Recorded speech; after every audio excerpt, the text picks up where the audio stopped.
Buen día para todos. Dios les bendiga. Muchísimas gracias por la invitación a este espacio. Espero sea de bendición para mi vida y para cada una de sus vidas. Cuando me invitaron a hablar del primer amor, recordé cómo hacía un tiempo atrás, no mucho, miraba y meditaba sobre este tema. Y recordaba cómo cuando llegó ese primer amor a mi vida, el amor de Dios, sentía que si el sol calentaba, calentaba para mí, que si la brisa tocaba mi rostro era una caricia de Dios y cada manifestación de la naturaleza o cualquier situación que pasara en el día sentía que era un milagro de Dios para decirme: Yolanda, te amo. Entonces me puse a recordar qué pasó. Pues el sol sigue calentando, la brisa sigue cayendo, todo sigue sucediendo. ¿Qué pasó en mi vida que se volvió tan normal y esto dejó de ser un milagro y una manifestación del amor de Dios para mí? Y entonces recordé el llamado que hizo el Salvador a la iglesia de Éfeso. Apocalipsis 2, verso 4 y 5. Pero tengo contra ti que has dejado tu primer amor. Recuerda, por tanto, de dónde has caído, y arrepiéntete y haz las primeras obras. Pues si no, vendré pronto a ti y quitaré tu candelero de su lugar si no te hubieres arrepentido. Y entonces el Señor me puso a reflexionar y me hizo hacer entender que para poder hablar de primer amor necesitamos saber qué es el primer amor. Necesitamos entenderlo, pero también necesitamos saber cómo lo vivíamos y en dónde, si se perdió, se perdió. Tú no vas a buscar las llaves de tu casa si se perdieron en el lugar de trabajo, al parque. Tú la vas a buscar el lugar de donde se perdió. Y es necesario que vayamos a aquel lugar donde perdimos ese primer amor para reencontrarnos nuevamente con nuestro Salvador. El amor no es simplemente un impulso, una emoción transitoria que depende de las circunstancias. El amor es un principio viviente, un poder permanente. El alma se alimenta de las corrientes del puro amor que fluyen del corazón de Cristo, una fuente que nunca falla. Oh, cómo se vivifica el corazón, cómo se ennoblecen sus motivos y cómo se profundizan sus afectos mediante la comunión con Dios. El amor entre unos y otros es trazada cuando con total respeto, con total reconocimiento del otro, cuando estamos enamorados de Jesús. El amor de Cristo es profundo y ferviente, y fluye como una corriente irresistible para todos los que lo aceptan. En el amor no hay egoísmo. Esto en nuestro corazón. Hay un hombre que tuvo una experiencia maravillosa cuando viajaba de Inglaterra a Quebec, Canadá, y él le dijo al hombre que estaba el capitán de aquel barco, le dijo que necesitaba llegar tal día y a tal hora. El capitán le dijo: mire la inclemencia del clima, no lo podemos hacer. Le dijo: acompáñeme a orar. Oraron, y cuando terminó de orar, aquel hombre le dijo al capitán que iba a orar: no ores porque tú no crees que Dios lo pueda hacer. Yo ya lo pedí, creo que lo va a hacer. Él llegó ese día a la hora destinada, a la hora que había planeado, a ese encuentro, y dijo que él nunca había perdido en 57 años una cita, porque siempre había estado en audiencia con el Creador. Qué bonito, qué maravilloso tener ese amor. Alguien le preguntó cuál era el secreto de su obra y él dijo: hubo un día en que yo morí completamente.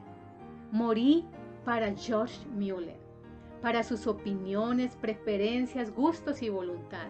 Morí para el mundo. Morí para su aprobación o censura. Morí incluso para la aprobación de mis familiares y amigos.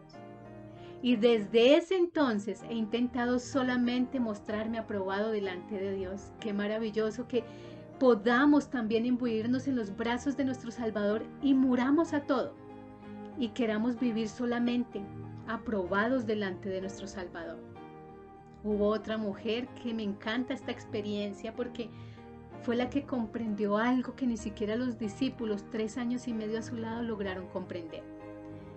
Dice la palabra en Marcos 14:9: de cierto os digo que donde quiera que se predique este evangelio en todo el mundo, también se contará lo que ésta ha hecho para memoria de ella. El don fragante que María había pensado prodigar, el cuerpo muerto del Salvador, lo derramó sobre él en vida. pero María, al derramar su ofrenda sobre el Salvador mientras él era consciente de su devoción, lo ungió para la sepultura.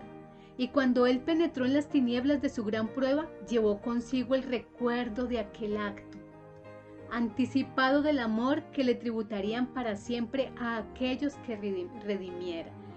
Cristo le dijo a María el significado de su acción. Qué maravilloso que pudiéramos decir: Cristo le dijo a Yolanda, a Marta, a Mayra, a cada una de nosotras, a cada uno de nosotros.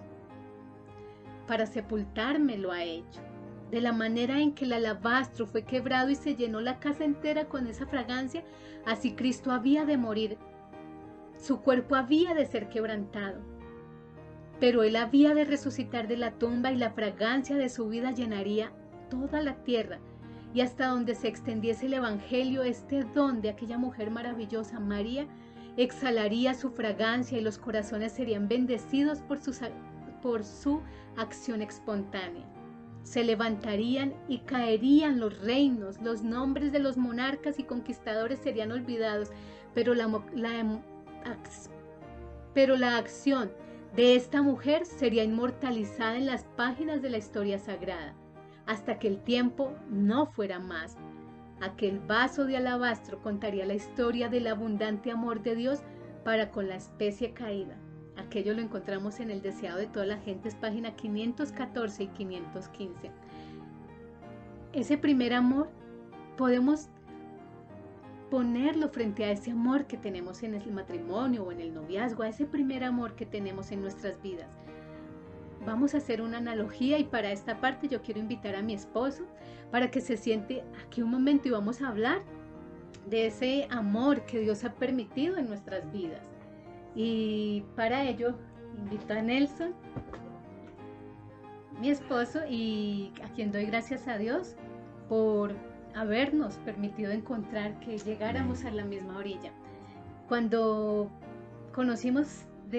nos conocimos y ya estábamos conociendo del Evangelio, empezamos a hablar y hay una historia que con esto quiero empezar de estos conejitos.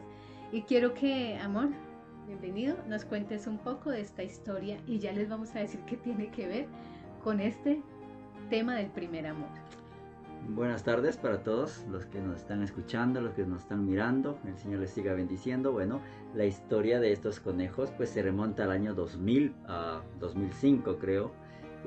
Había comprado justamente para la persona que sería mi esposa. Lo tenía guardado hasta el 2013 que nos casamos con mi esposa, ¿no?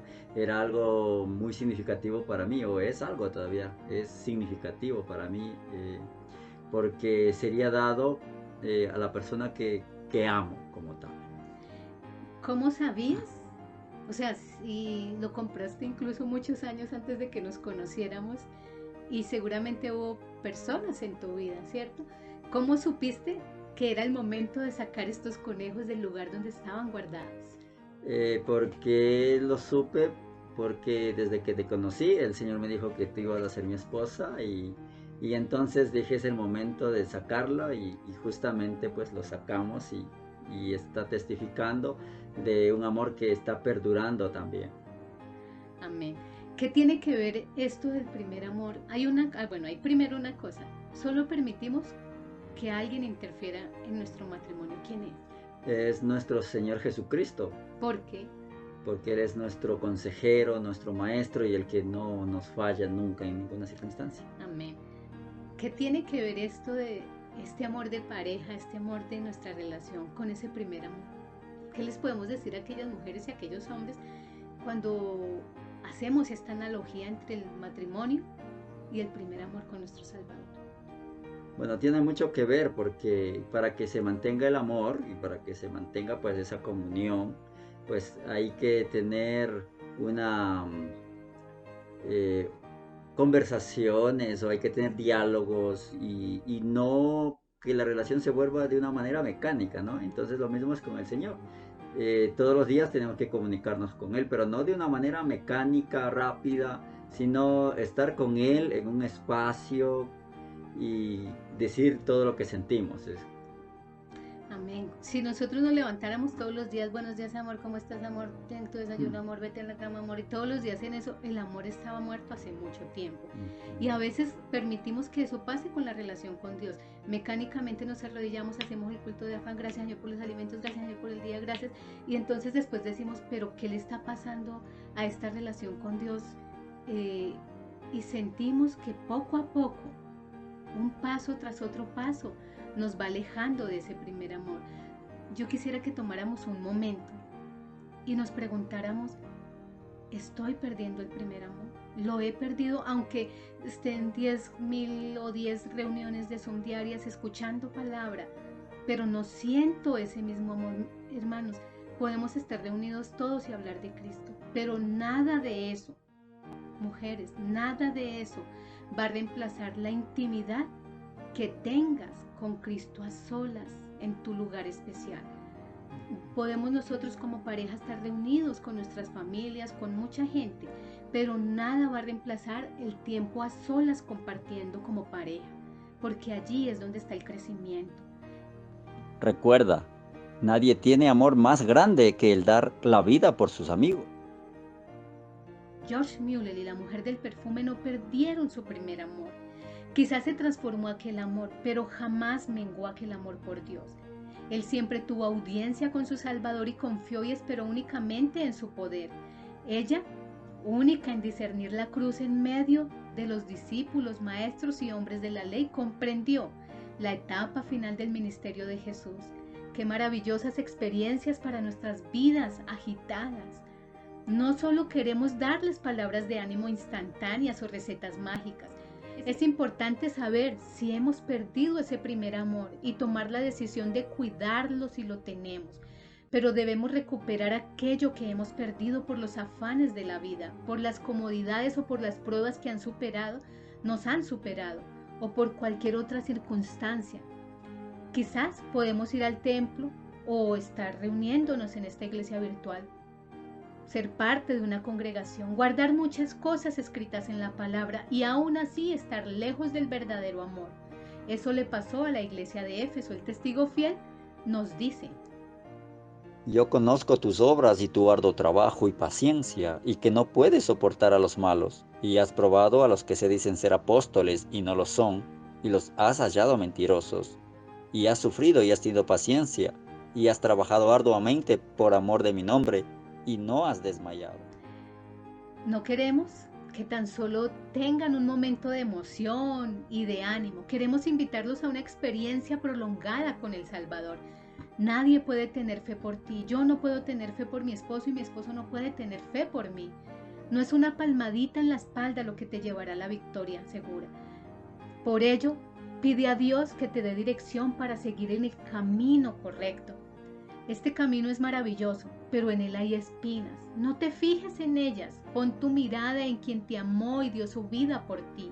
Reconoce de dónde has caído. Así dice la palabra de Dios. Recuerda de dónde has caído. Vuélvete a Dios y haz otra vez lo que hacías al principio. Porque allí entonces reconocerás de dónde te sacó. Y no vuelvas a ese lugar de la desesperanza, querida amiga, pues nos preparamos para un acontecimiento sin precedentes. Y este es el tiempo de ir al único lugar seguro de preparación, Cristo Jesús, a sus pies, como la mujer del perfume. Dios las bendiga, Dios los bendiga y gracias por acompañarnos en este espacio. Amén. Dios les siga bendiciendo y nos preparemos para el encuentro con el Señor Jesús. Amén. Amén.